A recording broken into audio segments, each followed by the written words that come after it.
రాజ్యమేది లేదు గాని రాణిలాగా చూసుకుంటా, కోట కట్టలేను గాని కళ్ళల్లో నిన్నే దాచుకుంటా.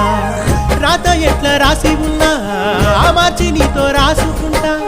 స్వర్గమంటూ ఉన్నదంటే అది నీతోనే ప్రతిరోజు పంచుకుంటా. నిన్ను గన్నవి నాన్నకన్నా అల్లారు ముద్దుగా సాదుకుంటా. నీకు కోపం వస్తే కొంత దూరం ఉంటా, నువ్వు గీత గీస్తే నేను దాటనంట. కంట నీరు కంటి రెప్ప దాటకుండా కాటుకై కావలుంటా. రాంబాయి నీ మీద నాకు మనసాయనే, ఏనాడు నిన్ను వీడిపోని నీడైతనే. రాజు నీ